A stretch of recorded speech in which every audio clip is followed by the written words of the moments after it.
আমাদের জীবনে একটি মিশন থাকা উচিত। কিন্তু মিশন আসলে কি? মনোবিজ্ঞানী ওয়েঙ্গার বলেন, প্রেষণা হলো প্রাণীর একটি অন্তর্নিহিত অবস্থা, যা তাকে কোনো বিশেষ কাজে অবিরাম লেগে থাকতে বাধ্য করে। সহজভাবে বললে, যার ক্ষুধা লেগেছে সে না খাওয়া পর্যন্ত থামবে না। বারবার ফ্রিজ খুলবে, দোকানে যাবে, টাকা না থাকলে চুরি করবে, শক্তি থাকলে ডাকাতিও করবে। কিছু খাওয়ার আগ পর্যন্ত তার এই গতিশীলতা থামবে না। অন্যান্য প্রেষণার ক্ষেত্রেও বিষয়টি ঠিক এমনই। কখনো কি ভেবেছেন আপনার প্রেষণা কি? জীবনের এই 50, 60, 70 বছরে আপনার আসল লক্ষ্যটা কি? কোন প্রেষণা আপনাকে প্রতিদিন কাজে নামায়?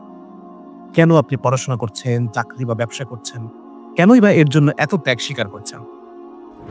আমেরিকান মনোবিজ্ঞানী আব্রাহাম মাসলো 1943 সালে তার বিখ্যাত মাসলোজ হায়ারার্কি অফ নিডস প্রকাশ করেন। তিনি দেখান, মানুষের চাহিদা ধাপে ধাপে বাড়তে থাকে। একটি স্তরের চাহিদা পূরণ হলে মানুষ পরের স্তরের চাহিদা পূরণের জন্য ভিতরে প্রেষণা অনুভব করে। সবচেয়ে নিচের স্তরে থাকে মৌলিক শারীরিক চাহিদা, শ্বাস প্রশ্বাস, ক্ষুধা, তৃষ্ণা, যৌনতা, ঘুম, মলমূত্র ত্যাগ ইত্যাদি। এগুলো ছাড়া তো দেহ ঠিক মতো কাজ করবে না। এগুলো পূর্ণ না হলে অন্য চাহিদাগুলো কোনো গুরুত্বই পায় না। এই মৌলিক স্তর দেহ মন কেন্দ্রিক বা প্রাণী সুলভ চাহিদা, যা হরমোন দ্বারা নিয়ন্ত্রিত। বড় হওয়া, জীবিকা খোঁজা, বিয়ে করা, সন্তান জন্ম দেওয়া, তাদেরকে বড় করা, এগুলো তো গরু, ছাগল, কুকুরও করে, আমরাও করি। তাহলে মানুষ আর প্রাণীর মধ্যে পার্থক্য কোথায়?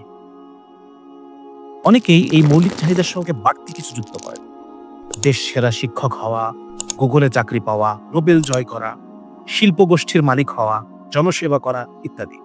এগুলো আসলে আত্মস্বীকৃতির চাহিদা। প্রাণীরও এ ধরনের চাহিদা রয়েছে। আলফা মেল হবার লড়াই, নিজের এলাকা নির্ধারণ করা, এসব প্রাণীরাও করে। কুকুর বিড়াল পেশাব করে নিজের সীমানা নির্ধারণ করে, হুঁশিয়ার, এটুকু আমার এলাকা। তারা নারীর জন্য লড়াই করে। তাহলে বোঝা গেল, আশরাফুল মাখলুকাত হিসেবে মানুষের সেই যে বিশেষ মিশন, এগুলোর কোনোটাই নয়। তাহলে মানুষের সেই বিশেষ মিশনটি কি? শরীরী প্রয়োজন বা সামাজিক মর্যাদার লড়াই মিশন নয়। এগুলো স্বাভাবিক জান্তব প্রক্রিয়া, জন্তু জানোয়ারের মধ্যেও থাকে।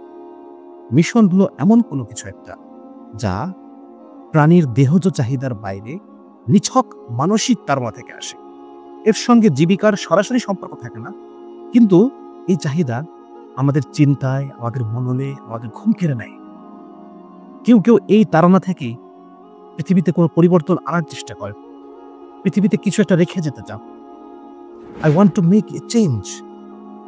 এমন কাজের জন্য কেউ বেতন দেয় না, এর সঙ্গে সরাসরি ভোগ বা পার্থিব লাভের সম্পর্ক নেই। তবু মানুষ সেটির জন্য সময় দেয়। এটি হচ্ছে মিশন। একজন মুসলিম হিসেবে আমাদের মিশন তাহলে কি হওয়া উচিত? মুসলিম হিসেবে আমাদের মিশন কখনোই মৃত্যুর সঙ্গে যেন শেষ হয়ে যাবে না।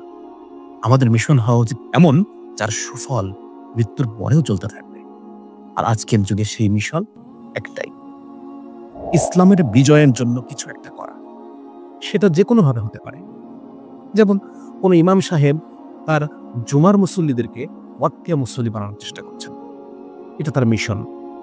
তাবলিগ জামাত দাওয়া দিয়ে মানুষকে আল্লাহর পথে ডাকছে, এটা তাদের মিশন। ওয়াইজগণ ওয়াজ করছেন, আলিমগণ দার্সে নতুন আলিম তৈরি করছেন, মাশায়েখগণ মুসলমানদেরকে উন্নত চরিত্রবান বানানোর চেষ্টা করছেন, ইসলামী রাজনীতিবিদগণ সংগঠনের মাধ্যমে শক্তি সঞ্চয় করছেন। এগুলো প্রত্যেকটাই মিশন। আল্লাহর দিন প্রতিষ্ঠা শুধুমাত্র কোনো একক ব্যক্তি, দল বা গোষ্ঠীর দায়িত্ব নয়, এটা পুরা উম্মতের আমানত। তাই থেমে থাকার সুযোগ নেই। প্রথমেই নিজের মিশন নির্ধারণ করুন। আমি আল্লাহর দিনকে বিজয়ী করার জন্য কি করব? আমার জ্ঞান, দক্ষতা, সামর্থ্য কোনটা আছে যেটা আমি আল্লাহর দিনকে বিজয়ী করার জন্য ব্যবহার করতে পারি? এবং আমার জ্ঞান, দক্ষতা কোথায় ব্যয় হবে? আল্লাহর দিনকে সাহায্য করার জন্য, নাকি ক্ষণস্থায়ী দুনিয়ার মোহে? মনে রাখুন, যে শক্তি, সময় ও যোগ্যতা আল্লাহর পথে ব্যবহার হলো না, সেগুলো শিরক, বেদাত ও তাগুতের গোলামিতে নষ্ট হবে।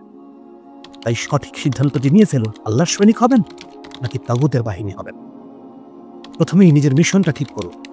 আমি উম্মতের বিজয়ের জন্য কি করতে চাই? আমি কি পারি যেটা আমি উম্মতের বিজয়ের জন্য করতে পারি?